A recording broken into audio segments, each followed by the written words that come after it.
Hi అండి. ఈరోజు ఒక టాపిక్ చెప్పాలనుకున్నాను. యాక్చువల్లీ ఇది ఎక్కడ జరిగేదే, బట్ ఒకసారి చెప్తామని అనుకుంటున్నాను.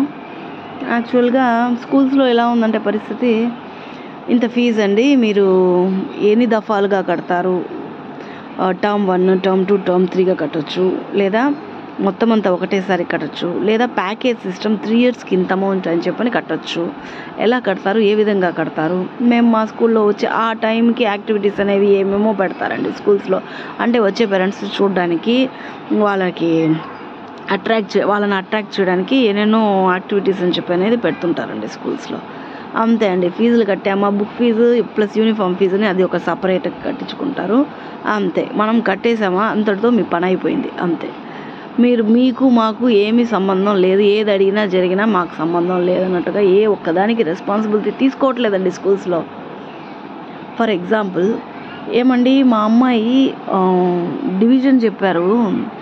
డివిజన్ చెప్పింది, ఒక డివిజన్ అర్థమైనట్టుగా చెప్పాలి. అర్థమైందమ్మా అంటే అర్థం కాలేదు అని చెప్పండి. ఒకే రోజు ఒక సమ్ వచ్చి అర్థమయ్యేటట్టు చెప్పేటట్టుగా ఎట్లా ఉంది? ఒకరోజు డివిజనే ఫస్ట్ టైం చెప్పిస్తూ 4 సమ్స్ అనేవి ఒకే రోజు చెప్పడం ఎలా ఉందండి? అది అడిగానండి వెళ్ళి, ఏం సమాధానం లేదు క్లాస్ టీచర్ దగ్గర. సరే అని చెప్పి వాళ్ళకి హెడ్ అనే వాళ్ళు ఉంటారు కదండి, 2 ఉన్నారు, వాళ్ళని అడిగాం. చెప్తాం, మేము చూసుకుంటాం, అంతే అండి. దాని తర్వాత రిప్లై ఏమీ లేదు. టేబుల్స్ వచ్చి 1 మంత్లో 12 టేబుల్స్ వరకు చెప్పేశారు. అది చిన్న ప్రైమరీకే అండి.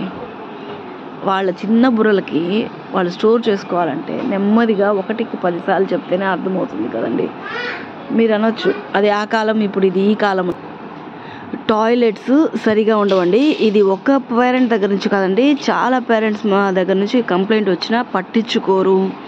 నెక్స్ట్ వచ్చి సర్ప్లస్ ఆఫ్ టీచర్స్ అనేవాళ్ళు ఉండరు, కానీ స్కూల్స్ అనేవి విజయవంతంగా లక్షల్లో ఫీజెస్ పే చేసుకొని రన్ చేస్తుంటారు.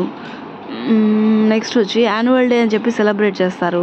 అది అక్కడ ఉండే కాదండి, ఎక్కడో ఒక 10 కిలోమీటర్స్ 7 కిలోమీటర్స్ ఉంటుందండి. అంత దూరము ప్రతి ఒక్కరు రావాలంటే ఇంపాసిబుల్ అండి. వాళ్ళ స్కూల్లో పెడితే ఏదో వచ్చేవాళ్ళు వస్తారండి. మరీ అంత దూరం అని చెప్పని 10 కిలోమీటర్స్ అని చెప్పానంటే ఆ స్కూల్ నుండి ఏరియా నుంచి మెయిన్ బ్రాంచ్ అని చెప్పి అక్కడ వెళ్ళి పెడతారండి. ఎవరు వస్తారండి? సరే, కూర్చున్న ప్లేసెస్ ఉన్నాయంటే అది లేదు.